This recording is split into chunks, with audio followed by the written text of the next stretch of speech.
Ministère Bethesda. Ministère Bethesda. Ministère Bethesda. Bien-aimés dans le Seigneur, faites attention lorsque Dieu est dans votre vie, lorsque Dieu s'illustre comme votre soutien, à ne pas faire des choses qui attireront le revers de la bénédiction de Dieu au-dessus de vous. Dieu avait dit de David qu'il serait le premier-né des rois de la terre. Dieu avait dit de David que c'était un jeune héros à qui il avait prêté du secours et que jamais l'ennemi ne le surprendrait. C'est ce que Dieu avait dit à David, bien-aimé. Mais lorsque vous allez un peu plus loin, vous vous rendez compte que autant le Seigneur l'aimait, autant il s'est conduit avec lui comme un père. Alors je parle à un frère qui ici est en train de vivre le bonheur. Un frère qui voit la main de Dieu dans sa vie et qui croit que Dieu ne voit pas ses fautes. Bien-aimé, tu vivras ou tu récolteras le fruit des fautes que tu es en train de semer aujourd'hui. Dieu aimait David plus que tout. Mais il a dit à David que parce qu'il avait pris la femme de Uri et qu'il avait fait mourir, Dieu lui a dit, l'épée ne s'éloignera plus de ta maison. Vous voyez, 2 Samuel chapitre 12 verset 9. Pourquoi as-tu méprisé la parole de l'Éternel en faisant ce qui est mal à ses yeux? Tu as frappé Uri, le Héthien, et tu as pris sa femme et tu l'as tué par l'épée des fils d'Ammon. Maintenant l'épée ne s'éloignera plus de ta maison parce que tu m'as méprisé et parce que tu as pris la femme d'Uri le Héthien. Quand vous repartez dans le psaume 89, Dieu est en train de dire à David qu'il allait vivre le bonheur et la grâce. Dieu est en train de dire à David que jamais rien ne pourra inquiéter sa vie. Alors, quand David s'est détourné au travers de son acte, vous voyez que Dieu l'a reprimandé. Et vous voyez que ce que Dieu n'avait pas prévu dans sa vie est arrivé dans sa vie. C'est Dieu qui avait établi Saül comme premier roi d'Israël. Bien-aimés, nous devons être conscients de ce que premier veut dire. C'était l'aîné des rois. Et le premier a un grand pouvoir. Le premier a un rôle déterminant. Et on n'est pas premier par hasard. C'est Dieu qui donne la première place à quelqu'un. C'est Dieu qui donne le droit d'aînesse à quelqu'un. C'est pourquoi Ésaü fut maudit. Et Ésaü fut maudit parce qu'à cause d'un plat de lentilles, il vendit son droit d'aînesse à son frère cadet. Vous voyez? Donc c'est Dieu qui donne la priorité à une personne. Et Saül a eu cette priorité parce que Dieu lui avait fait confiance. Dieu avait misé sur lui.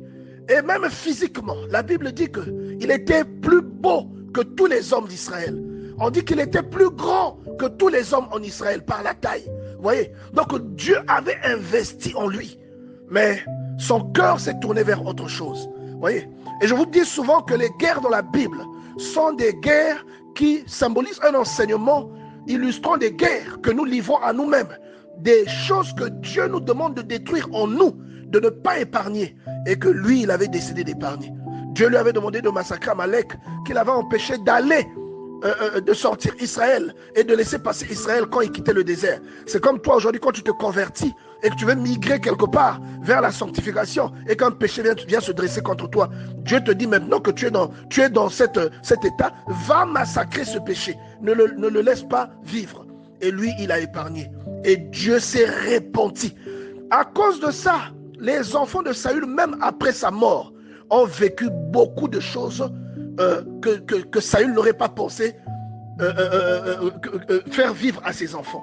Vous voyez, c'est à cause de ta crainte de Dieu que la grâce vient dans ta vie. C'est parce que tu crains et que tu honores Dieu, que tu marches dans ses préceptes, que la malédiction de tes ancêtres ne t'atteint pas. Et c'est à cause de cela que Dieu ouvre sur toi ce qui n'aurait pas pu être ouvert. C'est à cause de cela que les signes et les prodiges de Marc 16 accompagnent ta vie. Et le jour où tu cesses de craindre Dieu, tu verras que cette illustration aussi s'arrêtera. Le jour où tu fais quelque chose qui n'est pas bien devant lui, tu verras que tu récolteras le fruit de ce que tu as semé. Vous voyez? Et la Bible nous dit dans Actes chapitre 10, au verset 34, Alors Pierre, ouvrant la bouche, dit, en vérité, je reconnais que Dieu ne fait pas de favoritisme, mais en tout lieu, en toute nation, celui qui le craint et qui pratique la justice lui est agréable. C'est à cause de la justice que Dieu te choisit et qu'il met la grâce dans ta vie. C'est à cause d'un cœur qui aime la justice que Dieu avait choisi Jacob au détriment d'Ésaü. Et que même avant sa naissance, grâce à sa préscience, Dieu pouvait dire que le cadet allait dominer l'aîné. Vous voyez, ce sont tes choix qui emmènent la grâce et l'amour de Dieu dans ta vie. Dès que tu cesses avec cette logique, tu verras le revers arriver dans ta main. Et nous avons cité ici plusieurs exemples. C'est pour cela que une personne à qui Dieu était très attaché comme David, a vécu des misères. Et son propre fils a couché avec ses femmes, parce que lui, il avait couché avec la femme de quelqu'un. Vous voyez, ses enfants se sont entretués, parce que lui, il avait tué le mari de quelqu'un. Vous voyez, donc Dieu va te reprimander à sa manière. Et ça, Dieu n'est pas dans le favoritisme. Et vous avez dans la Bible même des exemples où vous voyez comment Dieu aime quelqu'un et il lui rend témoignage de cet amour. Il lui promet des choses. Il aime cette personne et tous ceux qui sont autour savent que Dieu aime cette personne. Mais le jour où cette personne se conduit mal, quelle que soit sa grâce, vous voyez Dieu rendre justice dans la vie de cette personne en fonction de l'erreur que cette personne a commise. Et quelquefois, vous lirez la précision que Dieu a pardonné à cette personne. Vous voyez que Dieu dit, je te pardonne. Il dit clairement à la personne, je te pardonne. Mais ce que la personne a commis a déclenché des événements que Dieu n'arrêtera pas. Parce que lorsque nous péchons, c'est comme une brèche que nous ouvrons. Vous voyez, c'est comme si on avait ouvert une brèche, et que l'ennemi, on lui avait donné la clé pour entrer dans notre bunker, bien-aimé dans le Seigneur. Et vous pouvez voir ça dans la vie de David. Dans 2 Samuel chapitre 12, verset 7, la Bible dit, et Nathan dit à David, tu es cet homme-là. Ainsi parle l'Éternel, le Dieu d'Israël. Je t'ai oint pour roi sur la maison d'Israël et je t'ai délivré de la main de Saül. Je t'ai mis en possession de la maison de ton maître et j'ai placé dans ton sein les femmes de ton maître. Et lui cite tout ce qu'il lui a fait. Il dit, pourquoi donc as-tu méprisé la parole de l'Éternel en faisant ce qui est mal à ses yeux? Tu as frappé de l'épée Uri, le Hétien. Tu as pris sa femme pour en faire ta femme et tu l'as tuée par l'épée des fils d'Ammon. Maintenant, l'épée ne s'éloignera plus jamais de ta maison parce que tu as méprisé l'Éternel. Parce qu'il dit qu'il te punira avec la verge des hommes et avec les coups d'enfants d'hommes. Il est en train de dire qu'il va te châtier en fonction de ce à quoi tu es attaché et de ce qui fait mal à un être humain. Vous voyez, il ne prendra pas un fouet pour venir te fouetter ton dos. Non, ce n'est pas comme ça qu'il agira. Mais il va toucher là où ça fait mal. Il va agir de façon à ce que tu comprennes que ce que tu as fait n'est pas normal et que Dieu ne l'a pas approuvé. Et donc, quand tu cesses de craindre Dieu, tu peux susciter le rejet systématique de la part de Dieu. Et tu vois que, par exemple, Salomon, à qui Dieu avait accordé une grâce que personne n'avait eue avant lui, la Bible déclare que la promesse que Dieu avait faite à David et qu'il allait accomplir sous Salomon, cette promesse-là ne s'accomplirait pas. Et que Salomon, à cause de David, il tiendrait une partie de cette promesse. Mais que l'intégralité ne serait plus constituée telle que Dieu l'avait déclaré. Vous voyez? Donc, bien-aimé, aujourd'hui tu es béni. Aujourd'hui tu vois la main de Dieu dans ta vie. Tu vois ça parce que tu crains Dieu. Continue de le craindre. Le jour où tu cesseras de le craindre, tu verras le revers de Dieu. Tu comprendras que Dieu n'est pas seulement bon. Tu comprendras que ce n'est pas seulement un père aimant. Et tu comprendras que Dieu, c'est aussi un père qui sait punir. Et que c'est une punition corrective. Ce n'est pas pour te faire mal, mais c'est pour te faire comprendre, pour t'enseigner l'amour et la crainte de Dieu. Vous voyez, c'est des choses que nous devons prendre en compte. C'est des choses que nous devons considérer. Et il y a tellement d'exemples dans la Bible parmi ceux qui nous ont précédés. Et nous pouvons voir à l'avance ce qui peut intervenir dans notre vie si jamais nous nous écartons de la voie. À nous donc de prendre des mesures. Un homme sélectionné et Dieu a mis en lui sa confiance. Mais cet homme-là s'est détourné la voie de Dieu. Dieu l'a châtié, Dieu l'a rejeté. Un homme, il dit c'est l'homme selon son cœur. Mais il a tué un homme, il a pris la femme de quelqu'un. Dieu l'a châtié. Vous voyez? Et il a souffert, il a perdu des enfants. Des choses qu'il ne pouvait pas imaginer dans sa vie. Répondons-nous, bien-aimés dans le Seigneur. Une simple action, une simple désobéissance a conduit au rejet de Saül. Parce qu'il n'a pas respecté la consigne que Dieu a donnée dans sa vie. Lorsque Dieu vous bénit et que vous êtes haut placé, il faut savoir que vous avez des grandes responsabilités. Et même lorsque vous échappez à la justice des hommes, vous n'échapperez pas à la justice de Dieu. Parce que Dieu voit tout. Et on nous illustre Dieu comme un père, mais comme un père qui ne fait pas de favoritisme. Vous voyez, c'est quelqu'un qui est juste. On dit que son trône est un trône d'équité. Vous voyez, il ne favorise pas l'un pour défavoriser l'autre sans cause. Mais il le fait à dessein. Il le fait sur une base juste et équitable. Vous comprenez? Et vous voyez ici que lorsque Samuel a voulu s'en aller, Saül a retenu son manteau s'est déchiré. Et Dieu lui dit, je déchire du dessus de toi le royaume et je le donne à quelqu'un d'autre. Je le donne à un homme selon mon cœur.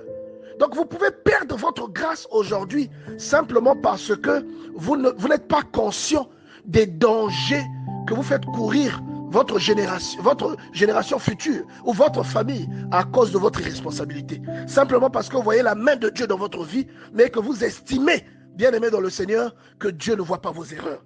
Vous voyez, la Bible dit que Élie, qui avait des enfants sacrificateurs, qui ne craignait pas Dieu, Dieu a dit qu'il n'y aura plus jamais de vieillard dans cette famille.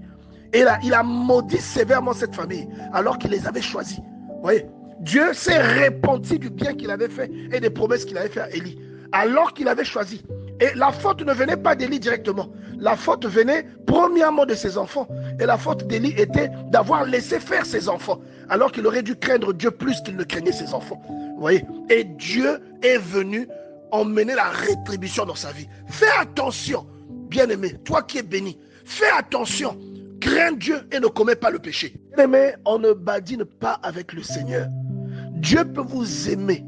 Autant il vous aimera et autant, quand vous faites une erreur, la punition qu'il vous donnera sera proportionnelle à l'amour qu'il vous porte. Vous voyez?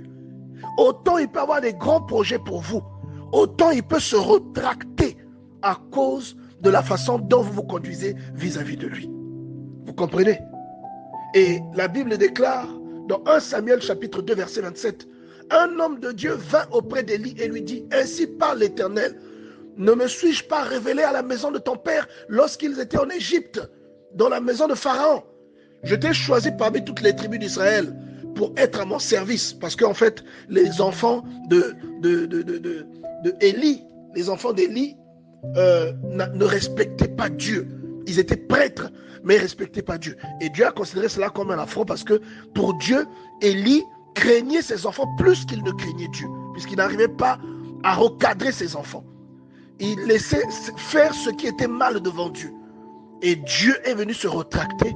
Il a considéré cela comme une faute.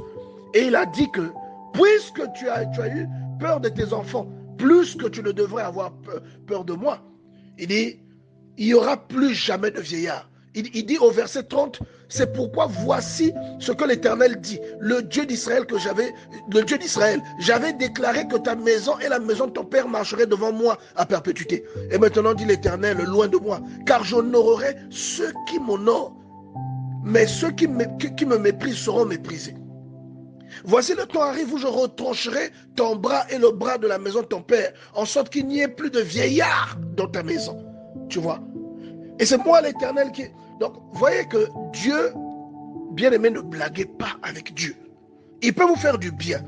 Mais si vous vous tordez, autant il vous fera du mal. Mais c'est un mal correctif. Ce n'est pas un mal pour vous détruire. Ce n'est pas un mal pour nuire à votre vie. Mais c'est un mal correctif. Ministère Bethesda. Ministère Bethesda. Ministère Bethesda.